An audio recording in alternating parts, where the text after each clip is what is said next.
Assalamualaikum warahmatullahi taala wabarakatuh.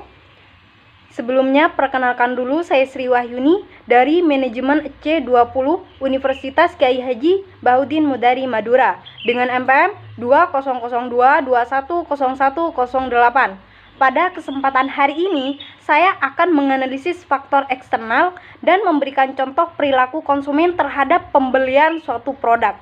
Untuk mempersingkat waktu, langsung saja pada pembahasan perilaku konsumen terhadap sebuah produk. Keputusan untuk membeli atau tidaknya suatu produk ditentukan oleh dua faktor. Yang pertama, faktor internal, yang kedua, faktor eksternal. Faktor eksternal sendiri dipengaruhi oleh kelompok acuan, keluarga, kelas sosial, pengaruh budaya, opinion leaders, dan inovasi. Faktor eksternal yang mempengaruhi pembelian pada sebuah produk, contoh pada masing-masing faktor eksternal pada kelompok acuan. Dalam membeli suatu produk, kelompok acuan menjadi suatu standar norma yang berlaku dalam memilih produk atau merek. Selain itu, kelompok acuan menjadi pemberi ekspresi nilai dan menjadi sumber informasi terhadap suatu produk atau merek. Seperti saya sendiri, dengan mempertimbangkan norma yang ada di kelompok saya membeli sepatu sneakers karena kelompok saya menganggap sepatu sneakers adalah sepatu anak kuliahan. Jadi, seperti yang teman-teman lihat, pasti rata-rata anak kuliahan kelompok saya memilih sepatu sneakers karena selain kualitasnya bagus, harganya juga terjangkau, dan yang pastinya kerennya bukan kaleng-kaleng. Jika mempertimbangkan dari ekspresi nilai dari kelompok saya akan membeli produk lipstik merek Maybelline karena lipstiknya sangat bagus dan waterproof, beda dengan lipstik-lipstik lainnya. Selain itu, varian warnanya juga banyak, bisa memilih sesuai warna bibir yang kita inginkan. Dan kelompok saya rata-rata menggunakan produk tersebut karena memang sebagus itu. Jika mempertimbangkan informasi yang saya dapat dari kelompok saya sendiri, mereka merekomendasikan saya untuk membeli menggunakan skincare dari produk Wardah. Cocok buat saya yang sebelumnya memiliki keluhan wajah kusam, jerawat, dan lain-lain. Dan selain itu, hasilnya udah banyak dibuktikan oleh teman-teman saya sendiri.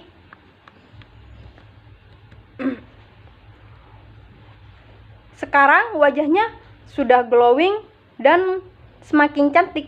Tapi kembali lagi pada diri kita masing-masing ya teman-teman. Skincare itu ada yang cocok dan juga ada yang tidak cocok.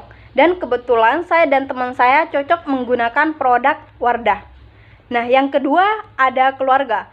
Keluarga memberikan pengaruh yang cukup besar terhadap perilaku konsumen. Faktor ini membicarakan pengaruh dari satu anggota keluarga ke anggota keluarga lain.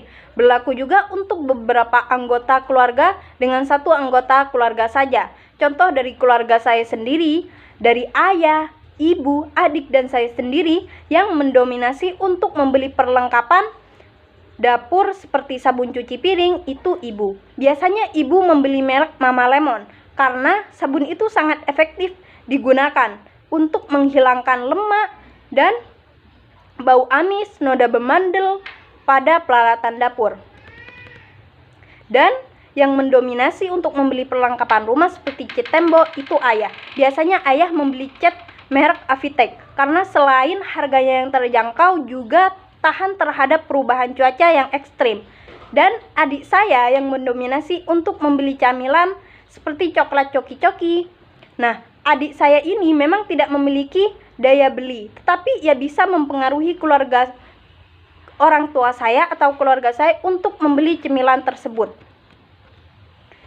Saya sendiri yang mendominasi untuk membeli perlengkapan make up. Biasanya saya membeli make up merek Wardah karena memang cocok bagi kulit saya. Nah, yang ketiga ada kelas sosial nih teman-teman. Pengaruh kelas sosial terhadap perilaku konsumen sangatlah penting, terutama dalam pembelian berbagai produk-produk tertentu. Misalnya dalam membeli baju, saya sendiri sebagai kelas sosial menengah biasanya membeli baju harian kisaran harga 50.000 sampai 150.000 karena harga segitu merupakan harga yang terjangkau dan juga sudah enak dipakai untuk sehari-hari. Intinya tidak nelawang dan sudah cukup bagi saya. Biasanya kalau khusus baju seperti lebaran itu saya membeli gamis perkiraan 500 ribuan, dan biasanya beli gamis dari produk Elzata karena bahannya sangat nyaman.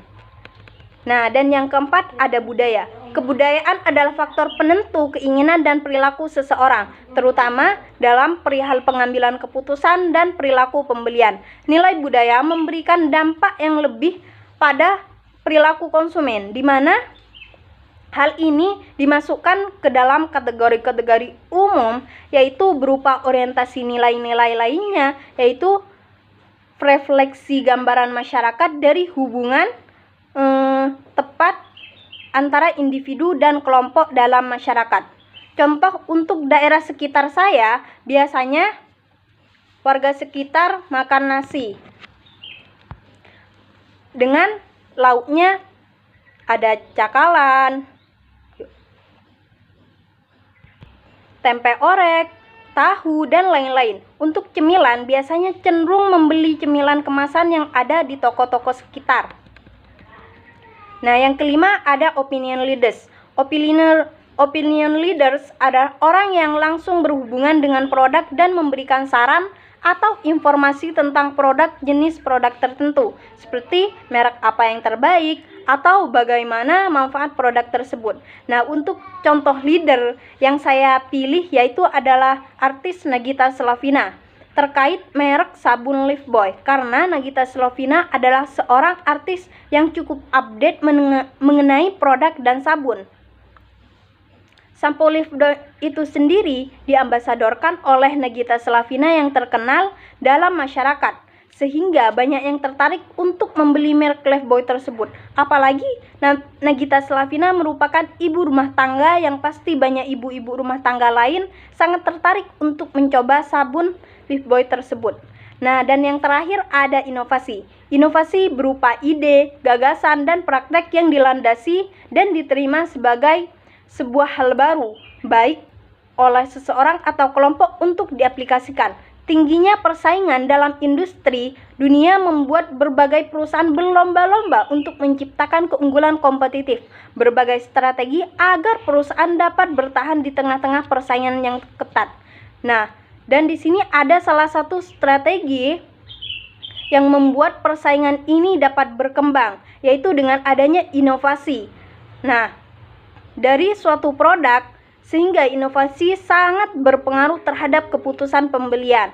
Contoh misalnya dalam pembelian ke smartphone, yang pastinya dari desain, tampilan, dan gayanya sudah berbeda dari zaman-zaman dahulu, semakin berkualitas dan semakin berkembang.